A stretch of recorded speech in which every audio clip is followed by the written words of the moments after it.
Hey everybody, welcome to the Atheist Experience. We are live.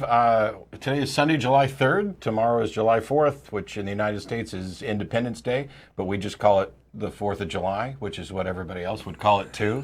So I find that extra special funny. to us. We are coming to you live from Austin, Texas. I'm your host, Matt Dillahunty. Joining me this week, Don Baker. Hey, good to be here. And you have a topic that is not so much a failure, or maybe it is a failure. It is a failure. It's an interesting failure. It is.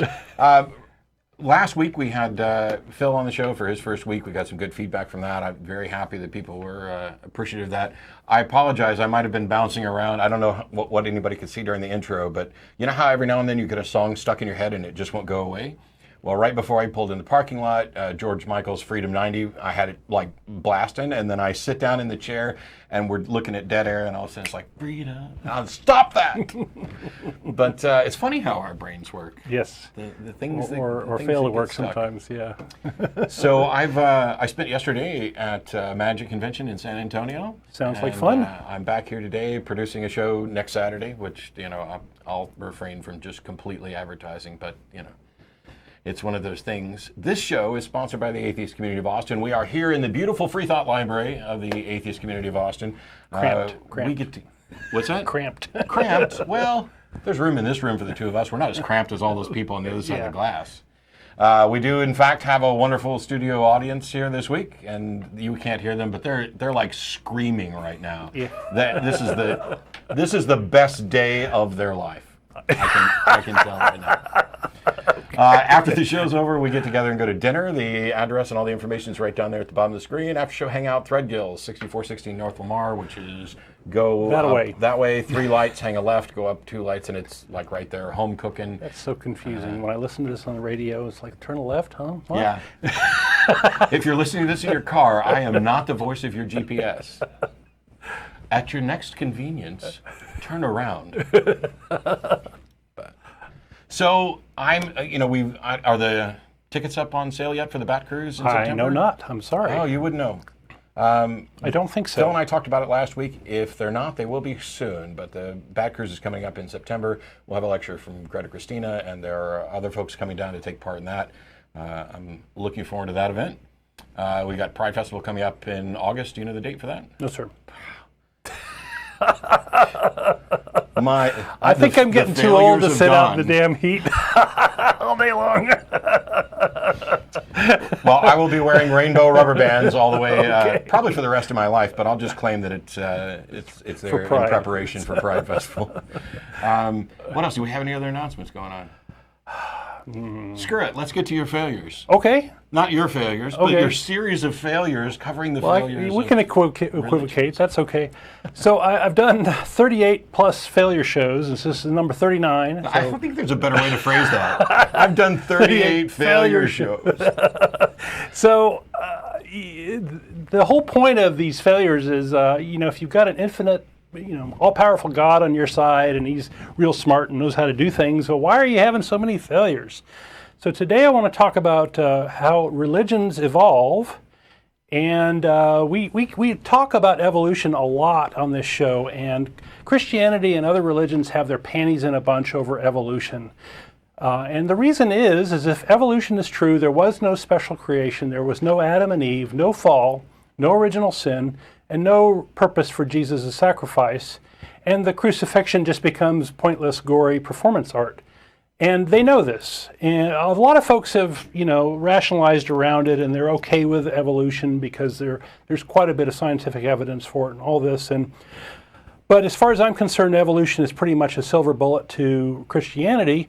And the reverse is not true. If evolution were completely false, atheists wouldn't be affected terribly much because our atheism isn't based on evolution. It's based on the fact that we don't see evidence for God and God claims. And people love to argue evolution with it. It's like, well, I don't really have a skin in that game. That actually happened last week. There was somebody who was desperate to call in to talk about intelligent design and the problems with evolution. And I... At least several times a month. There are aspects of it where I probably dropped the ball because I don't know that it was clear enough that, okay, you can object to evolution all day long, but until you can offer evidence for your proposition that there is some external mind who is governing the universe and to put forth this idea for special creation, it makes no difference to me. Yeah, so they mistakenly think that if evolution has a flaw, it's evidence for their God, and this is just an argument from ignorance. Yeah, that's like, if my Chevrolet doesn't start, that doesn't mean your Dodge is going to start. You have to actually demonstrate that your Dodge can start. Yeah. And we won't even get into Fords. And I like to liken it to a horse race where if the winning horse gets tripped, will the one that died in the starting gate win? And the answer is probably no, that's not going to work out. I doubt that. So today I want to talk about non-biological evolution, and the theory of evolution is so powerful it applies to other areas, although the details differ. One of the areas where it's very powerful is genetic programming and computer science. There's been a lot of discoveries, new inventions created that way. There's a book called The Tower of Babel by Robert Pennock, who talks about the evolution of language. And this is kind of inspired. This talk is inspired by that book. Evolution of culture in general is called memetics, and Richard Dawkins kind of coined this idea. And religion is a type of culture. So what we're going to talk about today is religions, including Christianity, are best explained by cultural evolution. And there's a major irony here in that evolution is a poison pill for Christianity on another front here because of this. All right. So the basic idea is that culture or ideas live in minds, and unlike biological evolution, ideas can blend in minds and get tumbled around with other ideas. And minds are like a habitat, and the ideas compete therein, and ideas can shut out other ideas or have symbiotic relationships with other ideas, and fresh minds are ripe for expansion for new ideas. And killing minds or manufacturing minds are viable ways for ideas to capture and to compete in this sort of framework. And survival of the fittest is really just a matter of acquiring mind share and keeping it. So we can talk about various parts of evolution or various aspects of evolutionary theory and see how it plays out with religions. There's adaptations, there's vestigial features, there's survival of the fittest, there's extinction, speciation, and common ancestry. And all these things occur in religions and in Christianity. So adaptations, well, over time, Christianity has gathered more things, and the Old Testament, for example, is obsessed with foreskins and circumcision. And Christianity thrived, I believe, in part because it didn't require circumcision of the adherents. And so they had a much lower bar to entry. Yeah. Sorry, I did low bar. Low bar. Just like my humor. Right, okay. Another adaptation is spreading the good news, and that helps to spread those ideas around, and so when people go to your door or whatever and want to tell you about how wonderful Jesus is, that's an adaptation. The idea of warning of the devil trying to destroy faith is a kind of inoculation against alternative ways of thinking, or try to put up the bar against other ideas like facts. After centuries of holy wars, religious tolerance was an adaptation that helped to preserve the peace, and that was, thank goodness, that's happened in a lot of the wars in the Middle Ages and such have died out. Yeah, I like to point out that ages ago, the phrase Judeo-Christian would not have been used by anybody, Jewish or Christian, and of course there are still many on both sides who might object to it. Right. But as soon as you find a common enemy... Isn't that Christians killing Jews? Yeah. When you find a common enemy, all of a sudden it makes sense to leverage the parts of what your former opposition agrees with you about. Right. And that's where you get, Judeo-Christian. Yeah. And that's why, there's a bunch of different Protestant denominations, for example, who would have despised Catholics in the past, yet they will work with them alongside stuff. Yeah, beware of ecumenicism, because it's pretty scary stuff when they start to gang up. Yep. Let's talk about vestigial features, the features that are drug along with it even though they're maladaptive. Let's see, Leviticus 1 through 9 and Exodus 28, I believe, go on about how God should be worshipped and all these things, and this is largely forgotten. A lot of folks don't care about that. The begats in the Bible are pretty irrelevant. Witch killing has come into favor and then fallen out of favor. Although there is some of it going on in Africa right yes, now. Yeah. Unfortunately, yeah, which is really sad. And it seems to be, every time I hear about it, it seems to relate to sex. It's not like, it goes back to she seduced me, or she made my penis not work when it was supposed to work type thing. I think it's kind of functionally been applied to women who were not sort of part of the, let's make children for God sort of regime, right? Anyway, let's see. Holding people as slaves, that's largely gone away, although people have to kind of apologize for that in their Bible. We can look at kind of living fossil religions like the Coptics and the Amish. They're still around, but they haven't changed terribly much. Survival of the fittest. Well, religions try to supplant other religions in the mind of believers. So think about missionaries or co-opting holidays like Easter. It still has its paganism in there. Religions work to render unfavorable the habitats of rival religions. So think about holy wars or persecution or inquisitions. Those are all fit there. Religions try to indoctrinate young minds first. So you can imagine the Christian breeding, the quiverful movement, religious education, prayer in schools. All those are trying to get at young minds. Extinction. Darwin predicted extinction, and this happens too. So you can have extinction through direct extermination of the hosts, such as happened with the Cathars when Christianity exterminated the Cathars.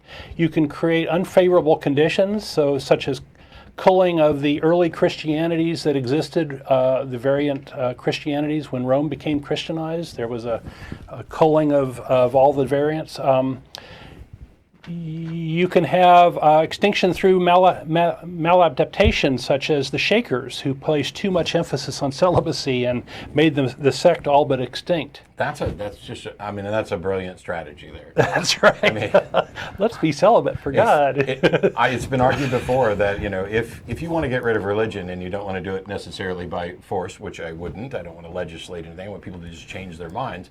But if you don't have any other option, if you can just convince them all to be celibate, this sort of solves the problem. Right. Just let them die out unnaturally. Two more. Speciation.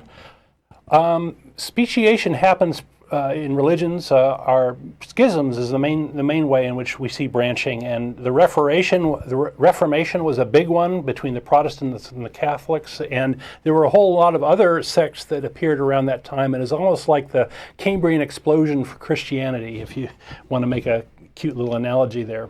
Currently, the Methodists are trying to suppress a schism over gay rights, which is kind of interesting to see.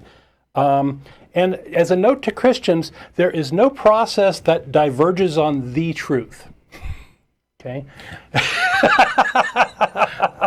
So this is not about what the truth of what Jesus wants. This is about what individuals might think or get their impressions of what Jesus wants. Right.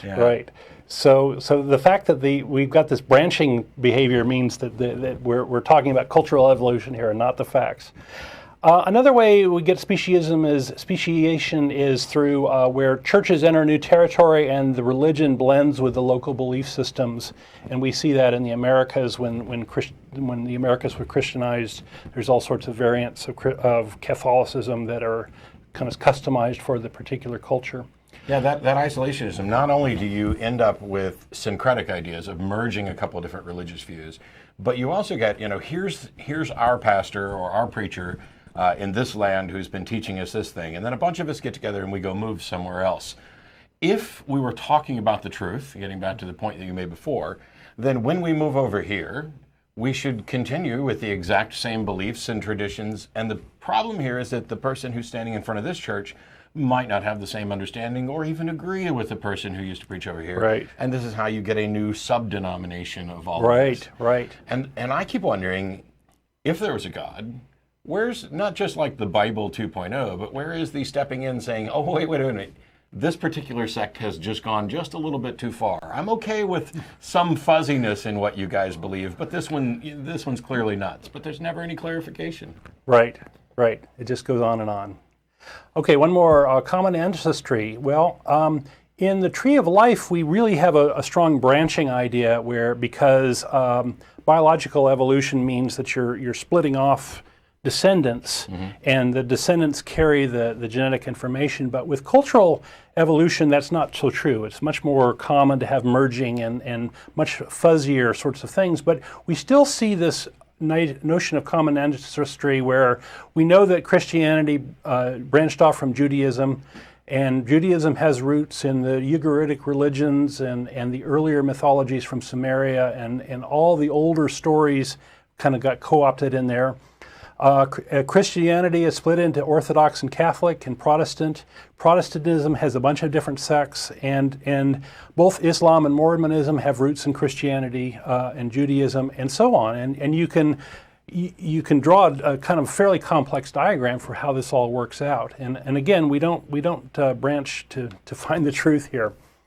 So evolution explains the diversity and complexity of religions just as it does for the diversity and complexity of life itself, biological life. And all evidence is that religions are nothing but human culture competing for mind share.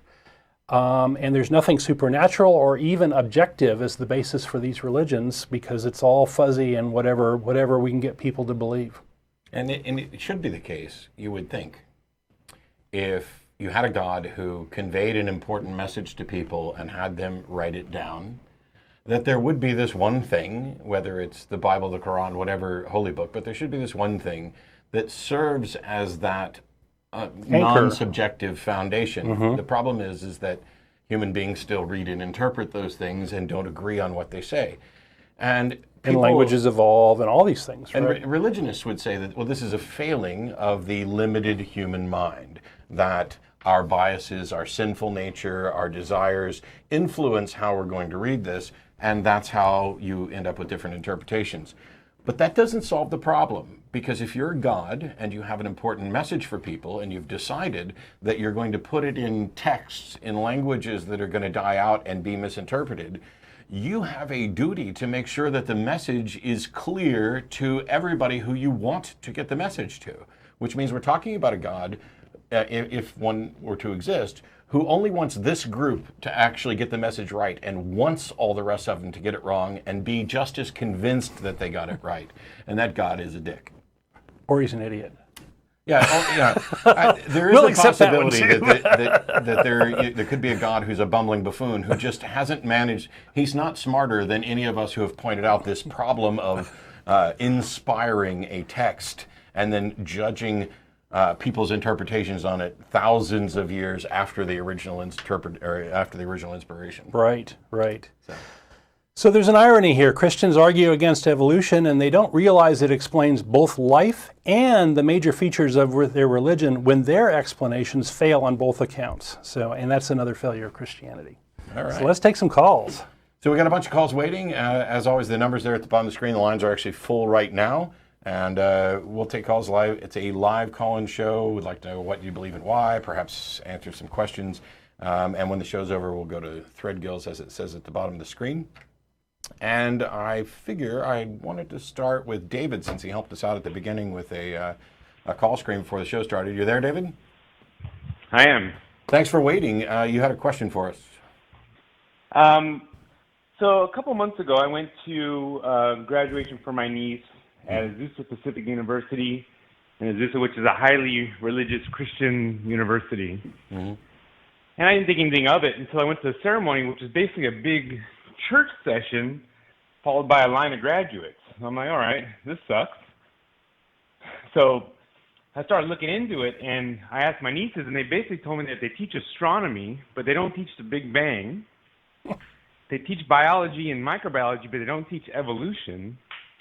And they even teach philosophy without Nietzsche, which I'm not sure if that's a big deal or not. But so I was wondering, my question is, what's the accreditation process for if you're allowed to teach science without science?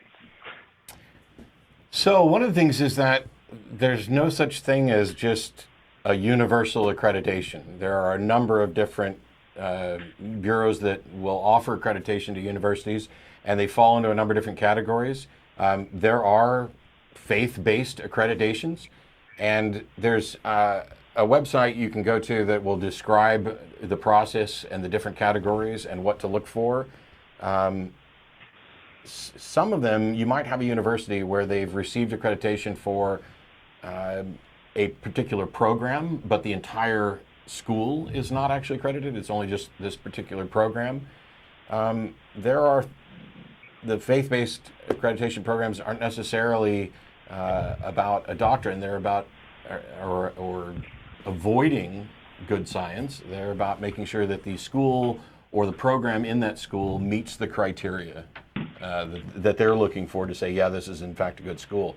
But just because a school lists itself as accredited doesn't mean that all of the programs in that school are accredited. It also doesn't mean that the particular organization that offered that accreditation is respected or is likely to get you hired.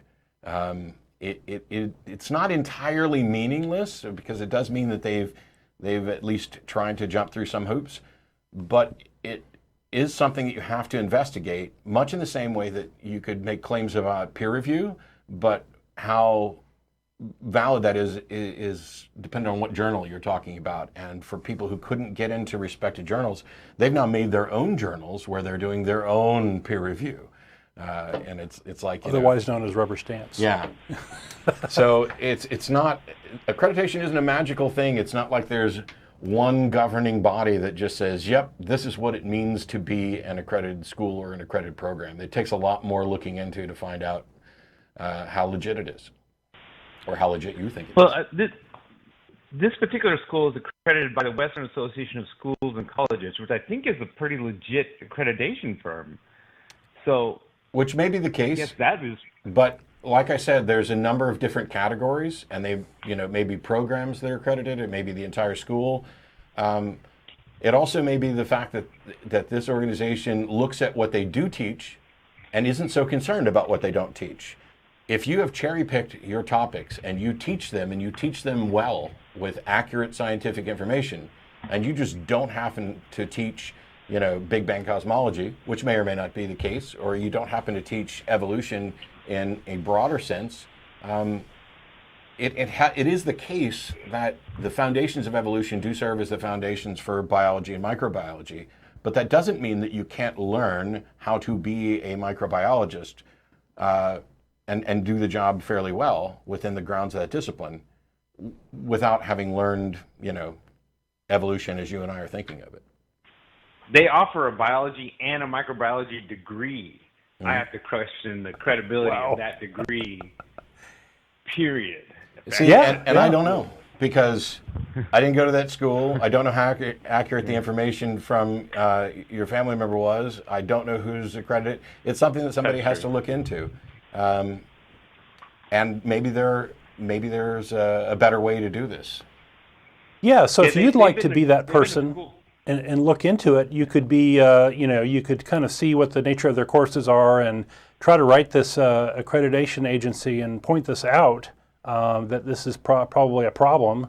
You might at least put a bug in their ear to look for that next time they go through and review the university. Here's the other problem, David, that's even scarier.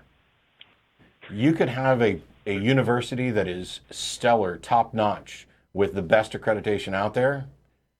I know because this has happened. And somebody who buys into creationism and wants to work for the Discovery Institute or some intelligent design community can go through that program and get a doctorate in the relevant aspects. In the case that I'm talking about, I believe it was geography, write their dissertation, get their degree, and then go on to work for the intelligent design community, basically saying everything I learned in this university I'm throwing out the window because it doesn't fit with my religious beliefs, and yet they still have their degree and there's nothing anybody can do about it.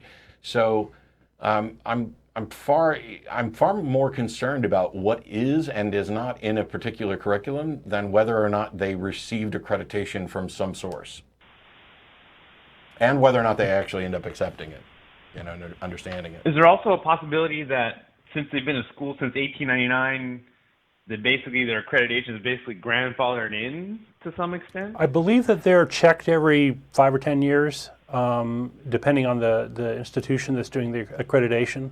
It's not a free ride forever. But the big answer is we don't know. You'll have to look into it, figure it out, and call us back. All right, thanks, guys. And we share your concern about this. It's kind of a misrepresentation, right? Yeah, I think it's a bogus degree to get a biology degree from a school that doesn't teach evolution. I mean, Absolutely. what is biology? I'm with you there. The thing is, people who go through that program might turn out to be great microbiologists. They might be great within that discipline, and I don't. Doesn't all fit into the same category. When you look at someone like Kent Hovind, who got his doctorate so that he could call himself Dr. Dino from a mobile home. Mail order mail order, essentially, and his stuff. You can say he doesn't have a legit degree, and it doesn't matter one bit because he's going to keep talking about how he has a degree, and he's going to keep duping people about the degree. And then you can also have somebody who works alongside of him who got their degree from a great university and just outright denies everything that they learned there and still focuses on their religious belief. And you have somebody who might have gone to a religious school and studied microbiology, and without ever learning the things that you think should be a part of it, they might be great at their job. So the accreditation might in fact be a big red herring. It might be one of those things where we're essentially wrapping someone in a lab coat and then complaining that some people in lab coats shouldn't be trusted.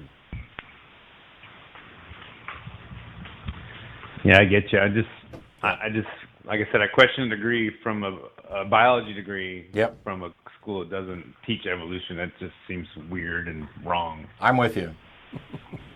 Anyway, thanks for the call, David. All right, Appreciate it. You can think of it as an admission of defeat on their part. Like, oh, this is too scary for us. We got our basket weaving program accredited so that we could say we're an accredited university and go on from there. On 4, we have Minh from Oakland, California. Thanks for waiting. Hello, Matt. Hello, Don. Hi. Yeah. So I guess you didn't know of my question, right? So I hope you can help me see the difference between the two. Distinguish between spirituality and religion. Is that the nature of your question? Yes. Yeah, I don't know what spirituality is. I do have a pretty good idea of what religion is. Religions tend to be the label that we put on a package of beliefs and practices that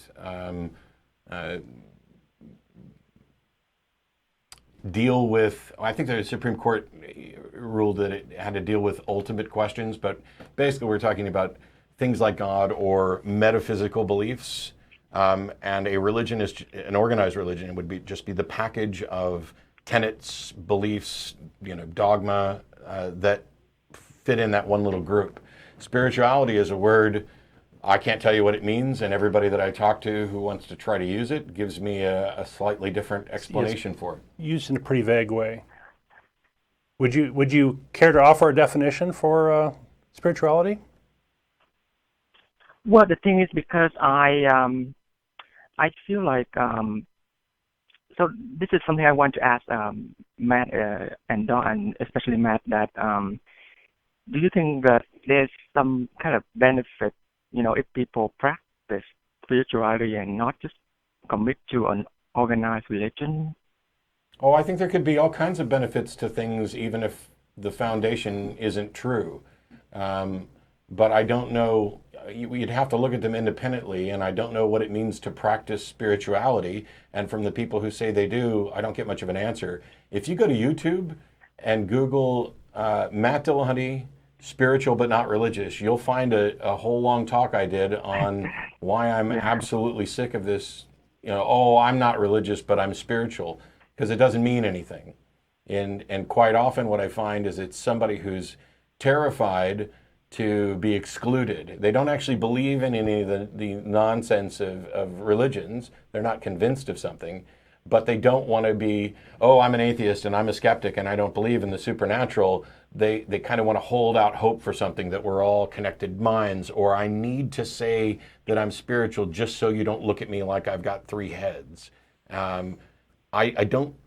It's very difficult I have yet to find somebody who says, I'm spiritual but not religious, who can tell me exactly what they mean by spiritual and what the value is and how they came to determine that this is true. Because the fact that something might be beneficial, if you're trapped in a cave-in you could pray, and it'll greatly increase your chances of survival, because if it calms you down, you'll use less oxygen, and that increases the amount of time that somebody can find you. The same thing's true if you meditate. And you might label any one of those things spiritual if you wanted to, but what's really happening here when we investigate it is something entirely physical, and that is you are now in a calmer state of mind using less oxygen, and it's just a matter of reality. So if you're spiritual, I'd love to know what that means. Yeah, so I don't have a concrete definition of spirituality either, but if you don't mind, I want to quote a passage from the Gospel of Matthew, so maybe you can help me with this. Okay. Yeah. So, by the way, I'm not a Christian. I like the Sermon on the Mount, so that's why I asked you this question. Yeah. What's the passage? Yeah. So in Matthew chapter 6, Sure. Sermon on the Mount. Yeah. So. So in chapter 6, he said that do not store yourself treasure on earth, where moth and rust consume, where thieves break in, and so on. And in the end, he said, where your treasure is, your heart will be also. Okay. Yeah, and so for religious people, they would take this as something, we don't store anything in the bank account or any property, and then they just worry about heaven, the afterlife. For me personally, this passage helped me to live a simple life, to have clear up the cluster in my life. So as an immigrant, I don't have the version of American dream like other people. So I don't have an expensive car, but my car is good enough for me to drive to work. And this almost sounds like the Buddhist notion of detachment, of not getting too caught up in the material world and your woes and troubles, right? Yeah, exactly. So yeah, you're correct, Don. So but my question is, what does this have to do with spirituality or religion? Because basically, this passage, which you took some meaning from, is basically convincing people to not be so concerned about, becoming wealthy or any of these other things, but to find the things in life that give them joy and focus on those. In some cases, I think it could be very detrimental to encourage people to not work to improve their situation. Because if you convince people just be happy with whatever lot they have in life, where's the motivation to potentially improve life? Yeah, I guess for me this is just like a minimalism lifestyle. Sure. So this particular passage is basically a piece of advice which you find some value in, which I don't actually find much value in at all.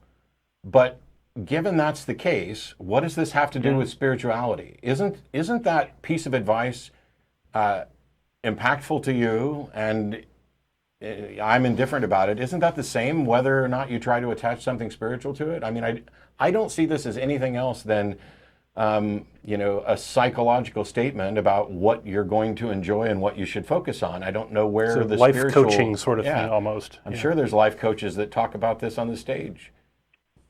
Yeah, I guess because for me, I don't try to keep up with the Joneses, so to speak. So I feel like my life is like more like less crazy, less stressful. I get it. I follow this principle. I just want to know what that has to do with spirituality.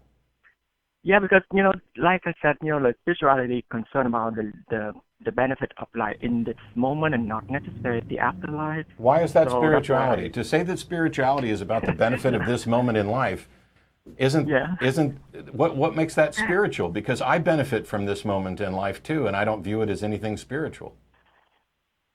I guess because from my point of view, this one can have something to do with the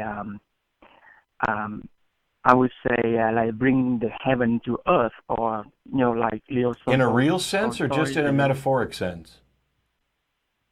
I would say in a metaphoric sense. Sure. Why is it that when I ask people about spirituality, They want to jump to metaphors because as soon as you acknowledge it's a metaphor, you're acknowledging, okay, there's nothing actually spiritual about it. This is just the best kind of pompous description that I can apply to this. It's like adding an exclamation mark on it, but you haven't told me anything about spirituality. Well, wait a minute. I think we're all kind of, searching for meaning in our lives, or inventing that meaning, or finding meaning in the things that we do. And I think the thing that we're objecting to is the patina of woo-woo around it, and why not just focus on what's real and substantive and what works for you and these sorts of things, and get rid of all the baggage that's kind of ill-defined and not helpful, that is vague, these sorts of things. It reminds me of the people who say they believe in God, and when you ask them what they mean by God, they mean, oh, well, the universe and everything. They've taken this physical thing, the universe that we both agree exists, that we inhabit and share, and they've added something to it, and they can never justify why they've added something to it or what that thing is or give any description of it. It seems to me to be an attempt, it seems to me that people have been sold on this idea that, hey, I really need to be in touch with the spiritual realm because there's so many religious people who believe that there's such a thing. So let me find a way that I can rework the definition or come up with a personal definition so that I can call myself spiritual. Because I think what you're describing here is there are plenty of passages in the Bible that I actually like. This isn't one of them. I've actually gone verse by verse through the Sermon on the Mount to point out what I like and what I don't like about it. It's not that this is necessarily bad, but if there's a passage that you've taken inspiration from, that you have a personal meaning, that's fine. I have no complaint about that. You get to live your life the way you want, and if this passage is helping you do it, that's great. I only want to know why you want to identify this as spiritual, rather than, you've already acknowledged, oh, it brings heaven to earth in a metaphoric sense. Okay, well, I'm fine with poetry, but I'm concerned about the people who say that there's an actual heaven. And I'm also concerned when people say, this is what I mean by spirituality. When we drill down to the definition, all it is metaphor and poetry. There's no there. Yeah. So, man, if you don't mind, can I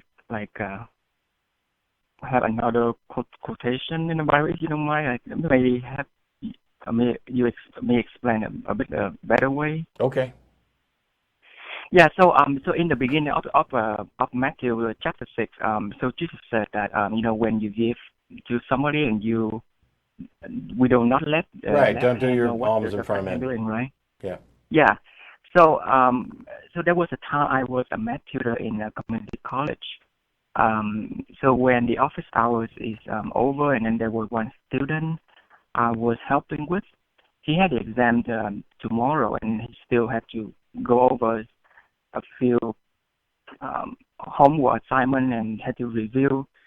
So I took him in the coffee shop, and I helped him with the math subject until the coffee shop closed at 9 p.m. And when I got home, my parents asked me why I came home so late. So I was tempted to tell them that I was helping a student. But then when I remembered this passage, I didn't will myself to do it. I just, happened to do it. So I told them, well, I was studying, so I didn't tell them I was helping another student. Okay, so Matthew chapter 6 at the beginning cautions about doing your righteousness and good works in front of others, and don't trumpet it like the hypocrites do. Yes. First of all, if you take this to be, hey, don't brag, I'm okay with that. Yeah. Although you did just call into an international television show with an audience of many, many thousands to talk about what you actually did, so maybe you're in violation of this. But when your parents ask you why you're late, what could possibly be better than telling them the truth that you were helping people? You're not doing it just so that you can, I'm so wonderful, I did this. You're just telling them the truth. And what you ended up doing by listening to this passage is potentially risked damaging a relationship by being unnecessarily untruthful. Yeah, I guess that's the thing. Because when I, finished, telling them that I went to bed, I felt like really, like the metaphoric sense you say that the search of happiness that, I was humble when I'm doing it. And, I do it. But the thing is that you lied, which is also discouraged by the Bible. There's a difference between if you had walked in the house and said, hey, Mom, hey, Dad, look how cool I am. I stayed late and I helped this dude and he's going to do awesome. Okay, I could see not doing that. But when somebody asks you something, it, to me, not only is offering the truth, except in perhaps some very exceptional circumstances, the right thing to do, but it's not bragging. But setting all that aside, because there's a bunch of callers waiting, what the hell does that have to do with spirituality? I guess it's because I think spirituality like something that the happiness beyond what I can imagine. I guess that's my spirituality is something like happiness you can't imagine. Yeah. So I don't know what that means. If I can. And when we, I mean, this is the frustration, because you have a passage that impacted you in a particular way. It gave a piece of advice. It may or may not be good advice, depending on how you interpret it. But nothing about that in any way seems to justify the usage of this term spiritual. Yeah, I guess. Well, yes, I don't want to waste any more time, so I guess I can explain more to you in email. Sure, you can always email tb@atheist-community.org, which I imagine they'll put up at the screen here shortly. I don't know, did you have something to add? Because I guess I would encourage men to focus on things that are concrete and real, and build from there, and leave the flaky woo-woo stuff alone. Yeah. There's not much value there. Tell the truth, tell a lie, either one, but own up to it, recognize it's part of reality, and don't try to use, I've got this spiritual thing as a potential excuse. But, I'll let you go now, man, but thanks for the call. Yeah, thank you so much for your help. Sure. Matt, thank you. Thank you. Yeah, bye. There are a lot of people who think that, Matt just hates everything in the Bible. No, 99% of it, maybe, we'll have to figure it out. Oh boy. I don't know about 99%. If you go to Iron Chariots, ironchariots.org and do a search for Sermon on the Mount, I actually wrote a verse-by-verse deconstruction showing what was good advice, what was bad advice, what was, indifferent. Why this passage that even a lot of prominent atheists have said, the Sermon on the Mount is clearly one of the wisest things ever spoken. I think Thomas Jefferson thought it was awesome. I know some modern, current, popular atheists who have said the same thing. And when I hear that, what it tells me is they haven't actually read it and thought about it. Yeah. Because what it ends up doing in a number of spaces, in a number of cases, is encouraging victimhood, encouraging deception. And when it says, like the world will be against you, yes, it could be the case that they don't like you because you're telling the truth, or maybe they don't like you because you're an ass. But if you go into it with the assumption that anybody who's against you is somehow evil and out to persecute you, rather than, hey, maybe we disagree about the truth of the interpretation. That's delusional thinking, right? It's pretty weird. Jeff in Aptos, California, thanks for waiting. Hi, can you hear me okay? Yes, we can. Or I can. I can't speak for Don. I'm good. So my question is why is it necessary to use science as the main primary to prove whether or not a supernatural actually exists? It's not. When you think, because it's when not. you think about it, using what? It's not. Science cannot currently investigate, confirm the existence of the supernatural at all. So when you say, why is it necessary to use science to do this? Science can't do that currently until somebody comes up with a mechanism that might be scientific to investigate the supernatural. Or unless the religious claim is about something in the real world that supposedly God is doing. But you still can't get back to the God. Yeah. You can't. I mean, you could say, let's take prayer, for example. People like to cite, prayer as a confirmation that a God exists. Well, we can test intercessory prayer, and we can at most determine a correlation between, hey, these people prayed for something and it either did or didn't happen. And by the way, when we do that test, prayer fails. But if it were to succeed, we still wouldn't know why it succeeded. Even if only men from the First Baptist Church of Harvester were able to consistently have their prayers clearly fulfilled, to where they prayed for stuff and we can verify that it came through consistently at, let's say, an 85 to 90%. What conclusion can we reach? Is it because there's actually a God answering that? We don't know what the mechanism is, and we have no way to investigate it currently. Yeah, no, I mean that's why I'm a deist. I don't believe that we can actually. Well, how can you be a deist if you just acknowledge that we can't investigate to confirm the existence of the supernatural? I mean. Okay, so there must have been some miscommunication, because my question, all my question has to do with is how why do scientists think that the only way to prove that a God exists is through science? That's not the case. I already said that's not the case. What other way would you recommend we do it? Now, if your question is, how do we go about determining whether or not something is true?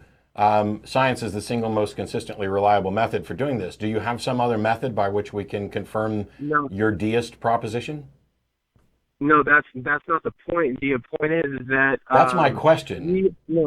I know, and my answer is basically a question to you, saying why are you assuming that the universe or the cause of the universe is scientific in the first place? Okay, so I have not said it all. I have never mentioned on this episode what my view of the cause of the universe is.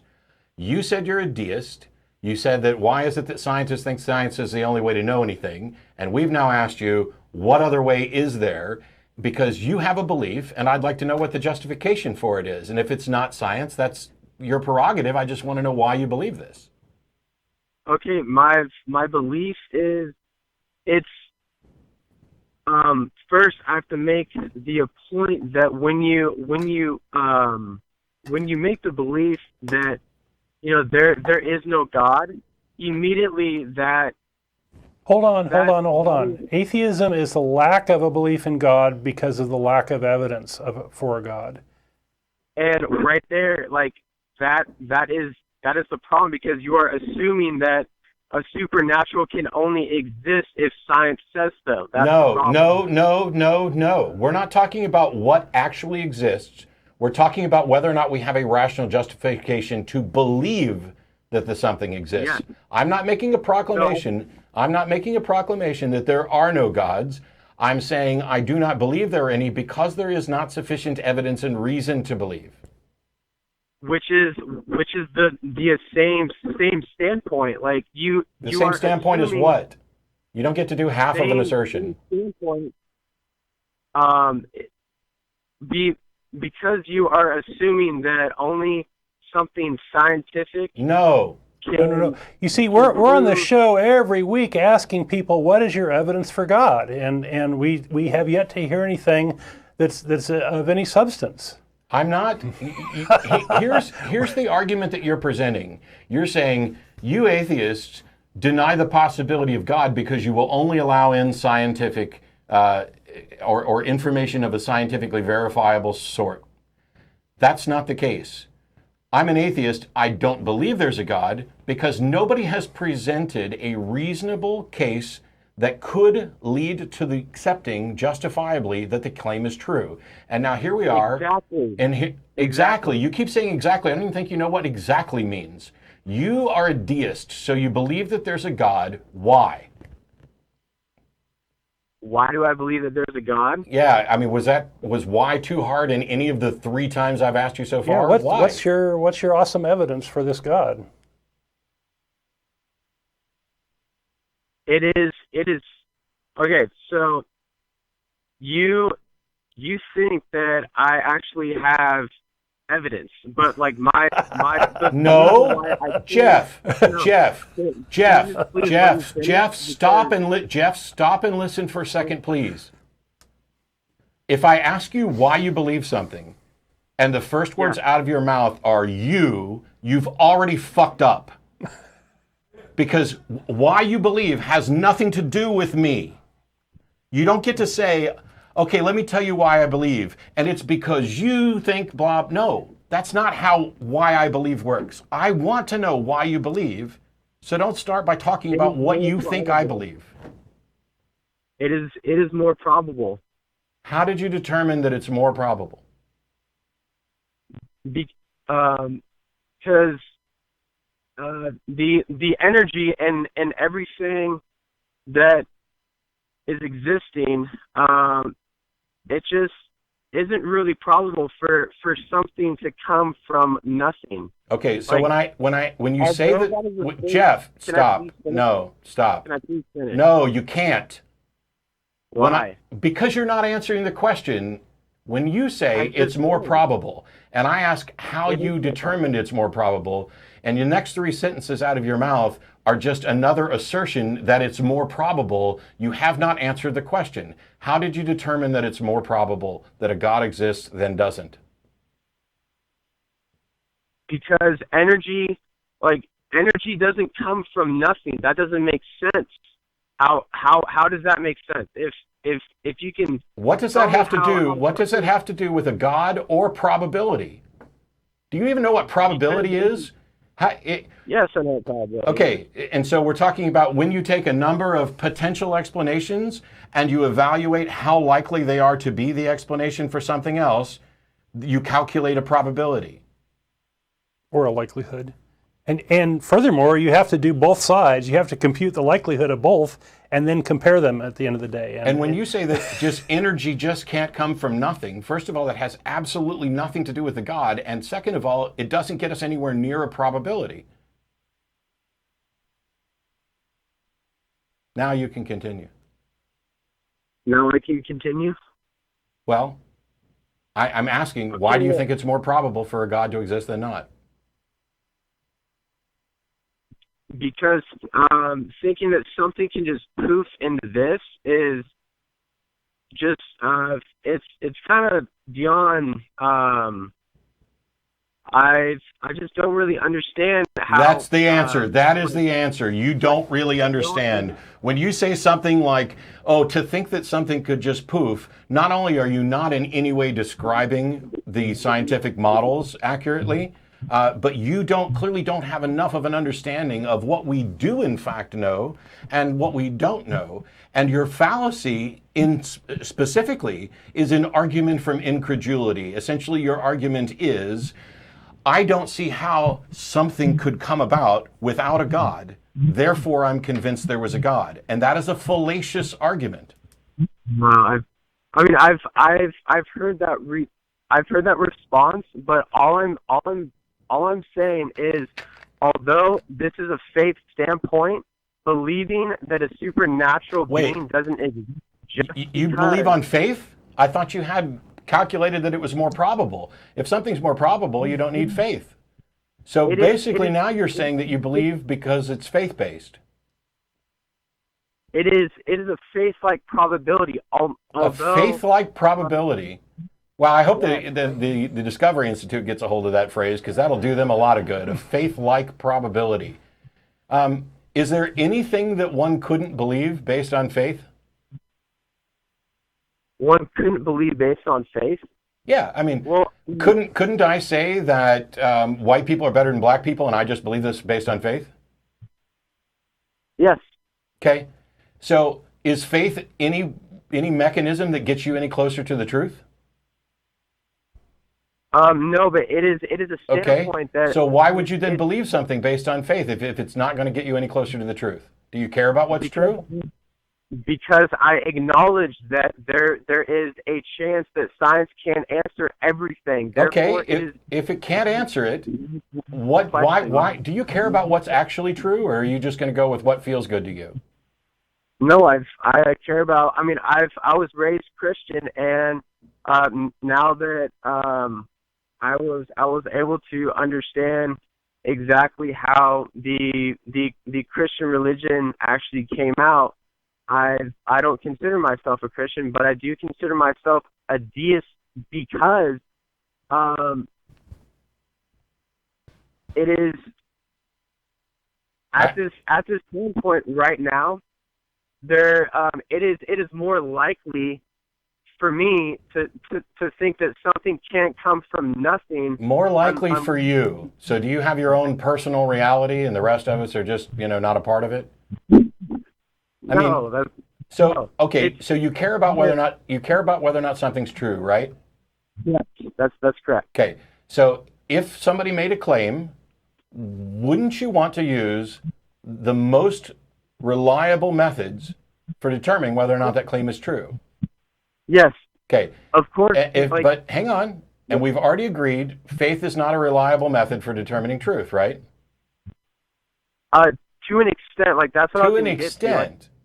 Yes, sir. That just sounds like a really convenient way to weasel out of the fact that you've already acknowledged that it's not. So let's say that somebody claims some God exists. How do we find out whether or not that's true? We can't because... If we can't, then why would you believe it? Why would you believe something that you cannot confirm? Because even if you don't... even if you make that claim saying, oh, I can't confirm, you are still confirming that God is not existent because science says no. No, you are so horribly confused. You're saying nothing like that at all. If somebody claims that a God exists, and you believe that there's no way to tell whether or not it's true, and you only want to believe things that are true, then you could not reasonably believe that God exists. That doesn't mean that you believe that no God exists, but you can't believe that a God exists if you care about the truth and you acknowledge that there's no way to find the truth. Yeah, there's another answer here. You can say, I don't know. And that's a perfectly honest and legitimate answer. And at that point, you can say, I don't know, let's find out. Or I don't know, I'm not going to believe it until there's sufficient evidence. That's the type of stance that we'd like to see people take. And we think we can justify that stance. And I can understand that stance that say if someone says that they claim that they flew yesterday, I would love to actually see it first before I believe it. But sure. when it comes to that I understand. Isn't a God a more miraculous claim than somebody flying? Isn't that even The reason why though is because I think about supernatural. What is supernatural? Something that's not scientific. So how do you? I'm not sure I would define it that way. What reason do you have to believe that anything supernatural could exist or does exist? I kind of have the feeling that you were going to say that. Because I was... hold on a second.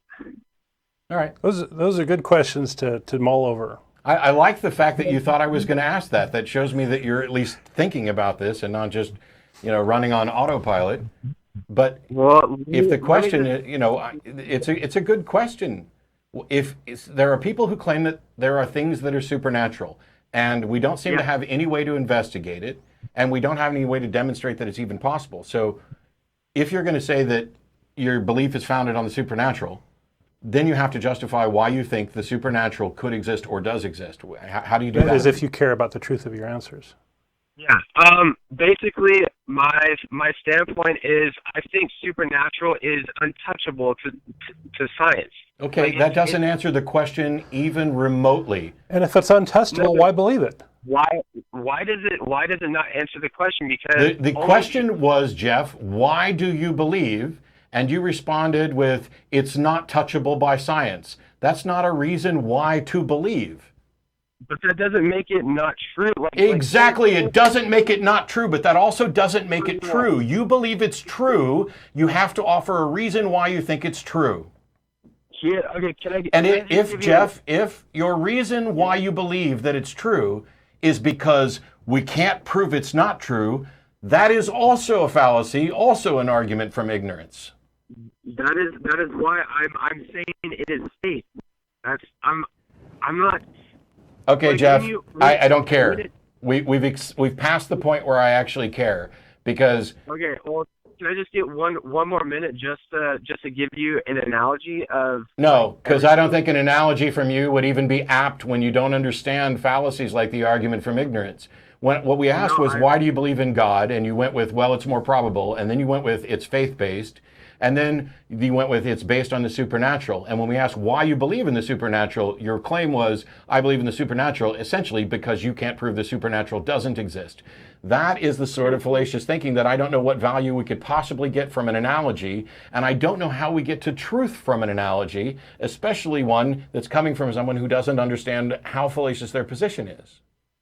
No, I understand that. It's just. If you understood it, you're- you wouldn't have said it.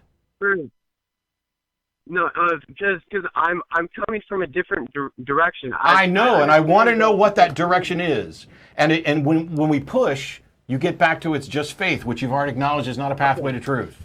And you claim that you care about truth. There's a massive conflict here with you, Jeff. You think you care about truth, but you don't want to rely on the methods that actually could get you closer to the truth. You do rely on methods that you acknowledge don't have any likelihood of getting you closer to the truth. That is a don't conflict. mind logical fallacies. Yeah, you don't mind having fallacious positions, and you don't mind bouncing around to several different reasons. And instead of giving your reasons, on at least 4 occasions, you decided to point out that what we thought, or what you think we thought. So, None of that sounds like somebody who cares about the truth.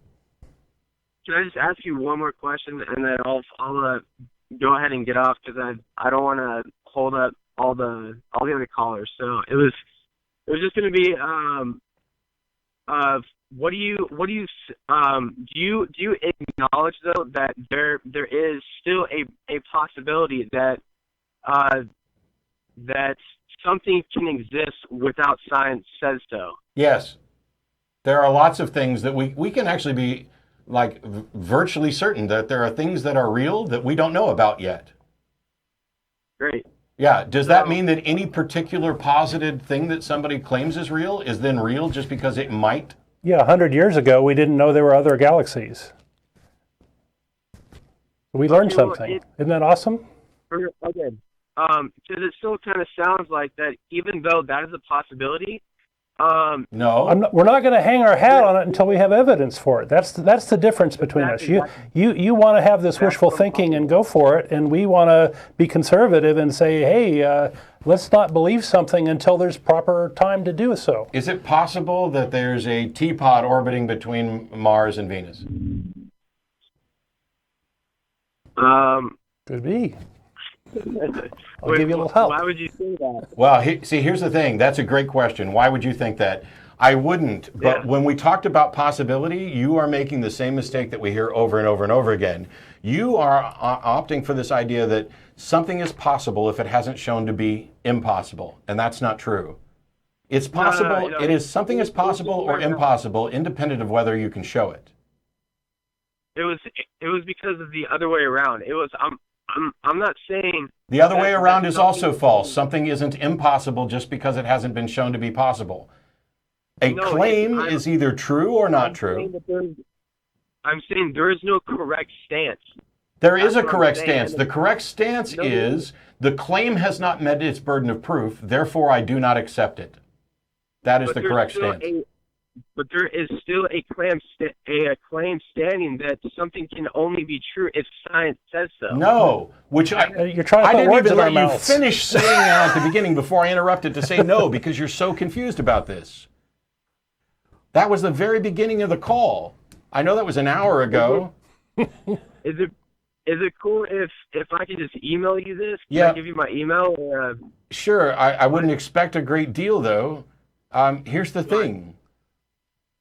There is a claim. Pick any claim. Doesn't matter. It's either true or not true, correct? Yes, sir. So, if you believe it's true, and I don't believe it's true, does that mean I believe it's false? Yes. No. Yeah. No, it does not mean I believe it's false. If you believe it's false, if you believe the claim is false, and I don't believe the claim is false, does that mean I believe it's true? Oh, yeah. No, it doesn't. It does not mean that. If Don either committed a crime or he didn't, Yeah. if you think he's guilty, and I am not convinced that he's guilty, does that mean I'm convinced he's innocent? Well, I mean, Yes or no? but that is Yes or no? It could be. Yes or no? If I'm not convinced that he's guilty, does that mean I am convinced he's innocent? Yes. No! There's a third alternative, and that is I don't know. I am not convinced he's guilty, and I'm not convinced he's innocent because neither potential outcome, even though those are the only two available, has actually met its burden of proof. Okay. Well, I'm glad that Okay. So that really helps a lot because to me, Let me try it one more way, just because I'm not convinced that it's set in. Yeah, no, like No. I'm going to do this. I'm going to do this, Jeff. I'm going to do this even if you hang up. There's on my desk. There's a jar full of gumballs. Yeah. The number of gumballs is either even or it's odd, right? Yes, sir. If I don't believe the number is even, does that mean I believe the number is odd? No. Ah, thank you. You do get it. We have made progress. Yeah. Okay. So I think the main issue was I thought you guys are claiming that a God is not true because there is no scientific evidence. So science really, is one of the best ways to determine the truth, and there may be other ways too, and we're open to those. But you gotta give us some good reasons and some good validation for it. Yeah. So here's the last thing. You were convinced you understood our position, right? Previously, yes. Yes. But and you were wrong, right? Yes, sir. So you're also convinced that there's a God, right? I'm not convinced. It's more faith. Like it's. Good answer. I don't know. Good answer. Okay. I think that's a good Way place to to stop. dodge right at the end. Thanks, Jeff. Appreciate the call. Well, he's not convinced. That's a good thing. Well, it's not so much I'm convinced, but I believe it. Yeah. Now we're playing the synonym tap dance, which I'll just avoid. Yeah. But okay. yeah, Thank you. 'cause Thank you for your call. We're running up, and we've got a lot of people waiting. Yeah. Justus in Silver Spring, Maryland. Thanks for waiting. Oh, wow. Well, that was a pretty interesting call. Cool. You and Jeff there. No, it's me and Don. Nice then. Oh. Yeah, Don's here today. Jeff's not on very often. Jeff's not on at all. Yeah. Oh, Owen. Well, I'm a geology major from Maryland. Cool. And I'm also a Christian. But I do accept evolution fully. And that was something we should have pointed out earlier, that there are plenty of Christians who do accept evolution. You know, the Catholic Church is pretty good. There are Catholic universities. They're some of the best places to go to learn about some of the sciences, including evolution. Oh, yeah. And my question was, why do, I guess, some creationists tap dance around these big ticket things that obviously prove that there's common descent? Like with synapsids and therapsids, you see ear bones forming and specialized teeth. And I don't know why those things are never mentioned. Because those end up being viewed as arguments from analogy. You know, the fact that there's homologous structures and, you know, this is kind of like this. All of the foundation here in the science appears deductive, but we're actually just making inferences. And that makes it easier for people to say, well, okay, I see why you would reach that conclusion, but that doesn't make it so. And that's why you get to anti-evolutionists or theists who don't accept evolution, who are willing to say, okay, maybe God made it exactly the way it appears, and you know, either you are deceived or you have deceived yourself. You know, maybe God created a universe that's young but looks old. Oh, Albert Muller is a person who has made that claim before. He's a creationist. Yeah. And I just don't really, and to the other topic that was at hand, the evolution of religion, what I thought about while I was waiting to talk was about the evolution of storytelling and how some of these fantastic Bible stories about leviathans and behemoths are probably just stories about megafaunal animals that existed during the Pleistocene. That's a possibility. Or their fantasy. Yeah. We have pretty fertile minds. I don't want to give people the impression that the Flintstones was a documentary and that the ancient world might have seen something dinosaur-like because humans and dinosaurs didn't coexist. I don't know. Mastodons may be part of our lore. There may have been, but who knows? I mean, it's hard to prove, but that's a possibility, right? If you look at books on mythology, there's jillions of creatures that we've invented that are, pretty fantastic, and we're actively making more all the time because there's money in it, money and fun. Yeah, James Cameron is too with the Avatar movies. Yeah. Well, it was really great talking to you guys. It's my birthday today, so I wanted to try and get on and. Well, happy birthday! Thank you very much. You're in Maryland, so what's it like having a birthday the day before Independence Day?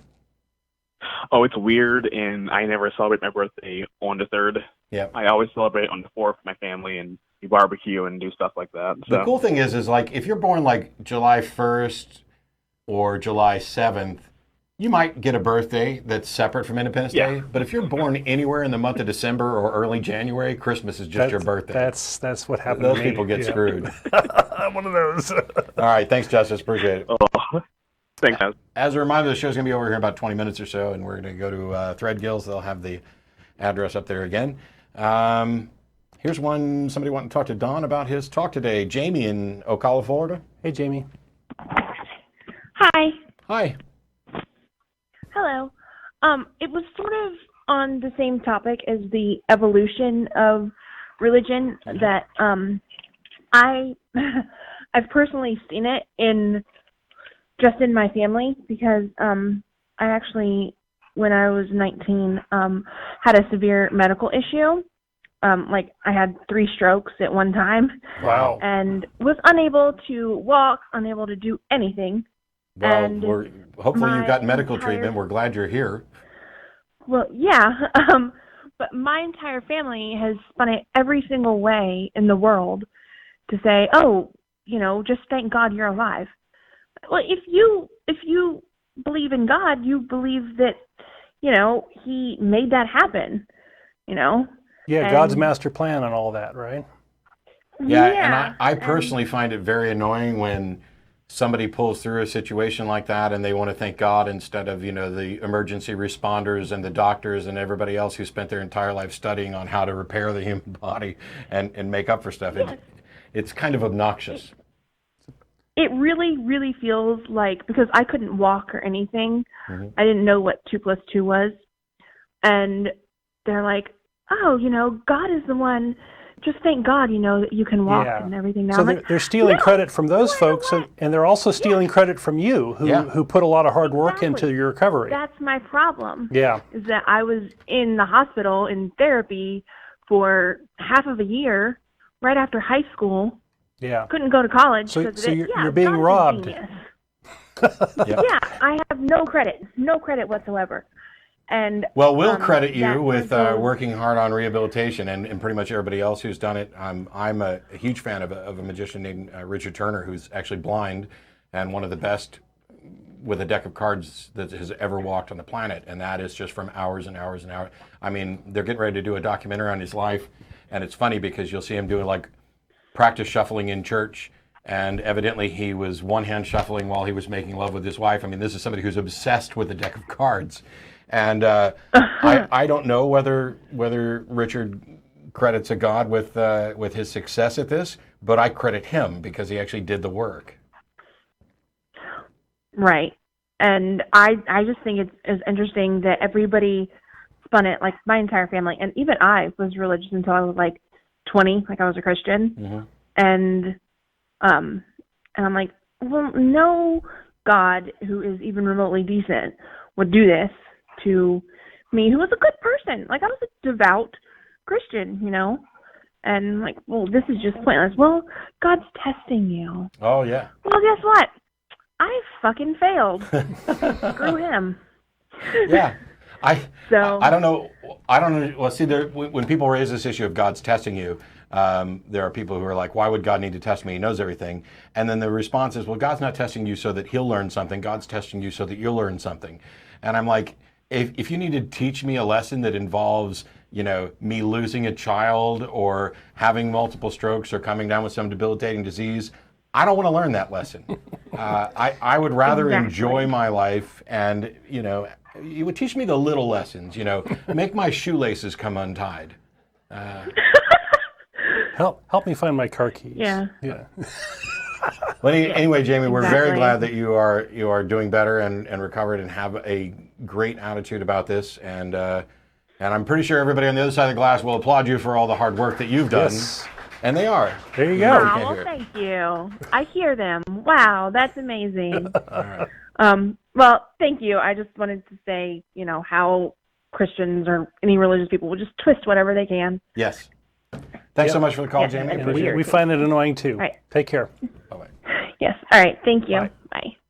And also the definition for miracle is pretty damn fluid. It's not quite as fluid as supernatural, but a bus crashes and one person survives and 90 people are killed. I redefined it as a unverifiable story that's used for marketing purposes. Yeah.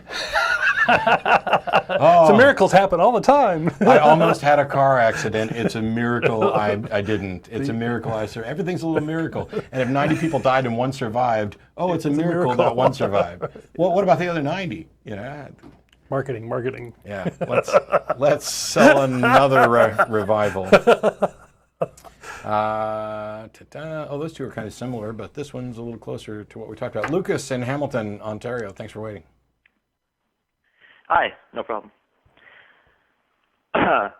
So I was having a conversation with one of my friends, and I was just saying, basically empirically looking at the world, this may not, it's not really something we would expect if, an all-loving God existed, so we obviously got into the problem of suffering and all that. But as a response, he said, under a naturalistic worldview or just a worldview without God, why is there something such as beauty, and why do we feel like it's real, even though it may not be physically real? But yeah. Oh, it's pretty simple. I was wondering your thoughts on that. Well, yeah, I wouldn't say that beauty is a thing, but there are things that we like and things that we don't like. And we tend to label the things we like beautiful or good or something like that. It's not that, this flower doesn't have some intrinsic property of beauty. This is what our eyes have evolved and what our brains have evolved to appreciate. Yeah. It says more about us than it does the thing itself. Right? Yeah, to some other creature, creatures who see differently, who knows if they have a concept of beauty? Ask what a dung beetle thinks is beautiful. You know? Yeah, I don't find piles of poop particularly beautiful. They appreciate art the same way we can, right? Like even things that aren't necessary. Like I talked about evolution with him, obviously, but don't you think that there's some things that we interpret as beautiful that don't really have an evolutionary benefit? Or so, if that were true, I would think that it would be a side effect of something that does have an evolutionary benefit. Okay. I can't think of. Yeah, the analogy that comes to my mind is the female orgasm, right? It has no real purpose. Sorry, but it's an artifact of. Oh, we're in trouble now. We're in trouble now. Yep. Anyway, it's one of those things. Or how about male nipples? How about that? They don't have a real purpose. Because I'm pretty sure you're going to get an email from my wife. They're a side effect of how we have developed. We have men and women have common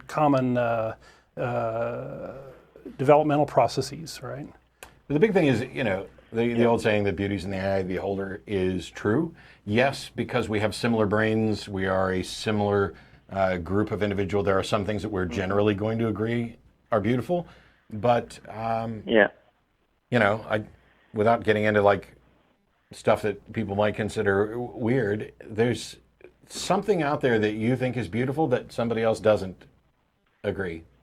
And so in that sense, I think it's fair to say that beauty doesn't exist anywhere other than as a construct even when we have shared agreement about something. So you would say that the best answer to the so-called problem with beauty would be that, well, we just simply interpret things as beautiful because of our history as human beings? Yeah, but I don't think. See, when you say the best answer to the problem, I don't see the problem, because what your friend is essentially saying, I agree.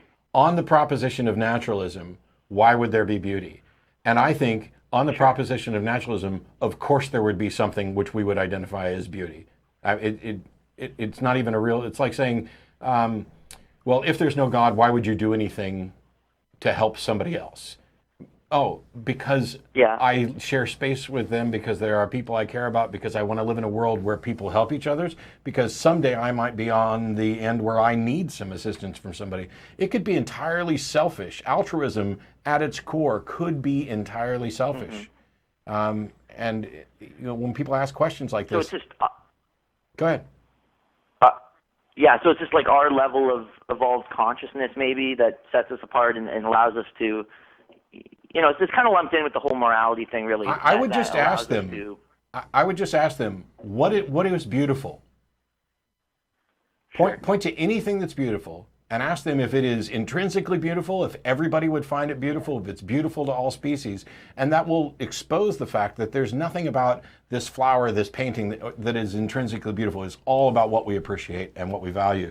And some of it, when you talk about certain colors, for example. Females are generally better at identifying differences in hues in the red spectrum, and that may, with supposition, come from our hunter-gatherer background, where you had to figure out which berries were ripe or not, and most of those tend to fall into the red spectrum, so you could tell when this one was ready. And it may also be the same case when we look at flowers, when we look at natural things, that there are things in our past. I find lava beautiful, but I'm not going to go swimming in it. And so the fact that we don't know why we happen to like what we like is separate from whether or not we would like things. Right.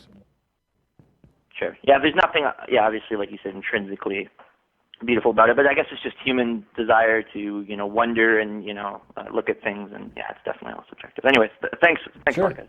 And I'll point out, it could be more than that, but if it is more than that, somebody needs to demonstrate that it's more than that. You don't just get to assume that, oh, well, you love it because God created this mind where you would find this beautiful. It's getting kind of to be an obscure argument for God, I would say. Well, I'm just sitting here waiting for you to get an email from Beth about the value of the female orgasm. Yeah, I'm going to be in trouble on that. No real surprise that you don't appreciate it. But that's right. Oh, boy. Here's an interesting question, and we'll let Don take it first, from Muldred in Queens, New York. Thanks. Okay, my question is, why do you believe anything? Belief is the death of intelligence. No, it's not. It's a form of brain damage. I mean, if you believe something, hang on. Start thinking about it. No. Let's agree on what belief is first. When I say belief, I mean belief. Faith without evidence. No, it's not without evidence. That's faith. That's what we would call faith. Belief is the acceptance of a proposition as true or likely true. That's it. Everybody believes things. We accept things. You become convinced of something. No, I have opinions. I don't have a belief system. Okay, fine. Now you're just playing with language, and I don't care. Go look up belief in a philosophical sense. We tried to get to a definition that we could talk about here, but. And anyway, if you don't use belief in the same way that I do, then there's no point in us having a conversation about it, because I told you what I meant by belief. Belief is the acceptance of a proposition as true or likely true. That's it. Everybody does that. Everybody accepts things as true or likely true. It's unavoidable. That's how we cope in the world, right? Yeah. So why do you believe things? I believe things because... So I believe we'll go to dinner soon. This conversation comes up all the time, and I have friends who I've worked with who are prominent atheists who say, oh, I don't believe anything and beliefs don't matter. It's only knowledge that matters. No, that is absolutely wrong under almost any definition of belief or knowledge. Knowledge tends to be an expression of a belief. In philosophy, it might be justified true belief, but really it's an expression of confidence. When you say you know something, what you're saying is, I really, really, really, really, really believe it. That's it. Now, you might have good reasons or bad reasons for believing something. You might also be convinced that you know something, and you could still be wrong. What you are convinced of and the degree to which you are convinced doesn't matter to me whether you label it knowledge or whatever, but we don't wait until we have knowledge to act. We act in accordance with what we believe. Let's get rid of the belief label. We act in accordance with what we accept to be true, whether we're right or not. And our actions have consequences on ourselves and others. Because the world moves too fast for us to think about everything, right? And that's why what people accept as true or likely true matters. I label that belief. Philosophy has, for generations, labeled that as belief. If you want to try to refine and say that belief is accepting something without good reason, no. It's the accepting that is the thing. You are trying to inject the reason into the label for I accept this, I am convinced of this. And it's the same thing that people do with faith when they don't recognize that there's one usage of faith, which is the label for a religion. What is your faith? I am of the Christian faith, I am of the Islamic faith. And then there's a second usage of faith, which is, the assurance of things, the hopes of things unseen, etc., where faith is their attempt to justify what they believe. Now, we can have a disagreement about what, how valuable faith is depending on the definition. But if you call in to say, why do you believe anything? And I explain to you what we mean by belief, and you're like, oh, that's not what belief means. Now you're a prescriptivist and I don't want to talk to you because you don't see that there are different usages of a word. And you also don't see that yours is the non-standard atypical usage. And it doesn't fit in with philosophy or any of these discussions. You've bought into a load of nonsense where somebody has convinced you that you either believe something or you know it, and you only know it if you can show it, and that's why you don't want anything to do with belief. And the fact that you believe that is what demonstrates the problem. All right, we've got like 3 minutes left. We've got two callers that have been on a long time. Let's go with Chris in Columbus. Thanks for waiting. Chris, are you there? How you doing, guys? Hey, good. So thought you fell asleep. I guess I'll keep it. Yeah, can you hear me? Yes. Okay. No, I heard a beep and I'm like, what just happened? So I'll go keep it fairly simple and straightforward. I'll just read off what I wrote. Given your experience from Christianity and knowledge of the Bible, what are your thoughts about the accuracy of the New Testament given research on the topic from both sides? Because what do you for mean? me, So I'm accuracy still of kind of New new to all this. I haven't really done Hello? So the actual, let me be more specific, guys. Can you still hear me? Yes. Hello? Yes. We can hear you. Okay, I guess it keeps cutting out. I guess to the specifics of the events, not the supernatural, but with respect to the events that the Bible actually spells out, or why don't you focus on a very specific case? That will make it a little almost easier. without a doubt. You can't hear. You can't hear. Yeah. By the way, can I ask you? Can you hear me now? One specific one that I can, yes. Okay. Are you calling via the computer, the link? Or on a phone? Yes. Or on a phone. Can you hear me now? So you are getting the show on a massive delay.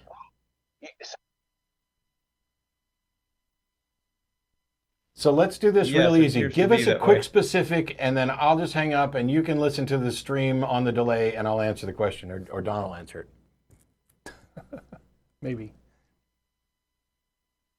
Okay. One of the ones I've been talking about recently or wondering is the accuracy of the resurrection of Jesus and the accuracy of the event, the whole event itself. Cool. This is real easy, and I'll just go ahead and stick you on hold so that there's not a big overlap.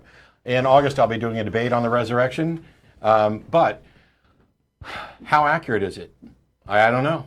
I have no justification for thinking that it is in fact accurate. The reasons that we would look at this story, what elements of the story are true? Was there actually this Jesus figure? I don't know. but I'll go ahead and say for the sake of argument that there was some person that we're talking about. How accurate is the story about his life and works and deeds? I don't know. I don't even know how you determine that. For mundane claims, I'm perfectly willing to accept that. For the extraordinary claims, there's not enough evidence. If you tell me, hey, I just got a new dog, cool, I'm going to take you at your word, even if I'm wrong, because it's low risk, it is mundane, it is normal, it is something we encounter all the time. If you come and tell me, wow, I died on Friday and Sunday afternoon or Sunday morning, I got up and found myself in a tomb and walked out completely well, I'm going to need a little bit more before I accept that your account of the story is actually accurate. And that's if I know you and I'm talking to you personally.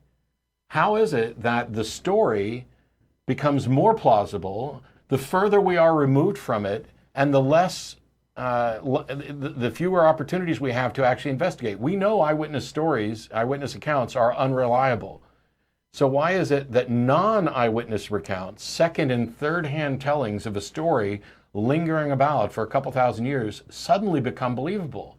I would not find the account of Jesus' resurrection believable if it happened last weekend and the person who came and told me was my mother.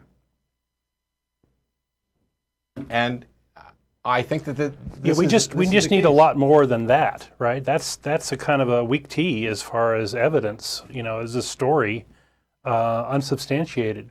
And my big objection is that if you believe the resurrection account based on the information that we have available, and you're going to be intellectually honest and rigorous, the reason that you are convinced that this story is true has to be used for any other similar stories or accounts.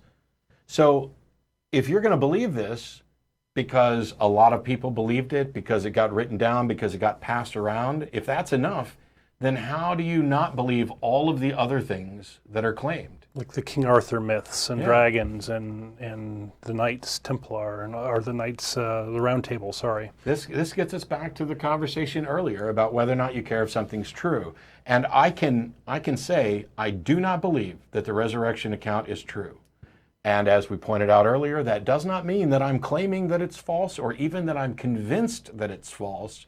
But the burden of proof is on the claim that there was this dude who was killed and he was resurrected. Now let's imagine for a second that I was convinced that the account is largely correct, that they killed this guy, they buried him, and then they showed up and there was an empty tomb. Let's say I accepted all of that. What conclusion can I possibly reach from that? Can I reasonably conclude, oh, therefore everything he ever said was true, and also he happens to be God in human form and that he did all this to save us? Grave robbers. And that we're, So you have, did Jesus exist? Yeah, I've heard that one before. Yeah, did Jesus exist? I don't know, but let's go ahead and concede that. Do we have an accurate representation of his words and deeds? I would say probably not, but there may be some things in there that might be accurate, so we'll just go ahead and say it is. What conclusion can we reach from any of this? How did you confirm that the explanation for this is supernatural? Yeah, I can't get there. And on that note, I got to let you go. I know you're on a big delay. There's no point in waiting on that at all. I appreciate the call. We are over the 6 o'clock thing. We're going to get together and go to dinner at Thread Gills. The address is right there. Thanks to everybody behind the scenes who are making the show happen. Yes. And all the lights stayed on today, which is awesome. It's a miracle. That's a miracle. Because we can be it's really almost like that fungible menorah thing. Yeah. Miracles. They happen every day, all the time. It's a miracle the lights stayed on. It's a miracle I only said fuck twice.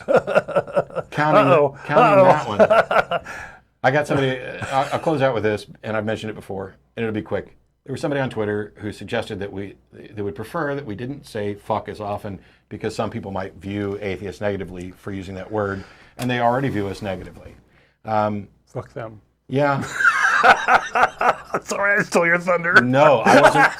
I actually wasn't going to say that, but I completely agree with Don. Here's the thing.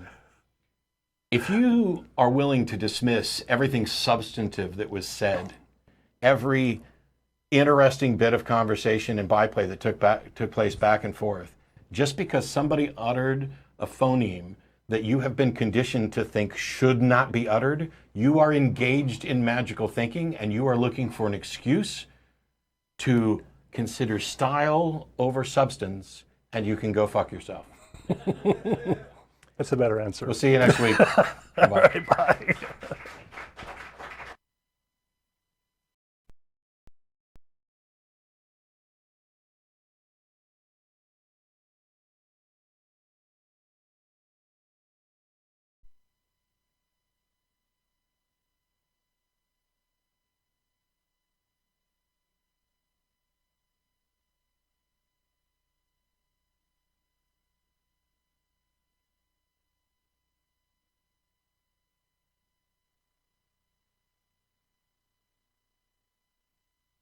Hi, this is Russell Glasser, host of The Atheist Experience. You know, The Atheist Experience is made possible by volunteers and the generous support of viewers like you. If the promotion of positive atheist culture and separation of church and state are values that you hold, please consider contributing by becoming an ACA member or visiting our product page at evolvefish.com under the Partner tab. Thank you.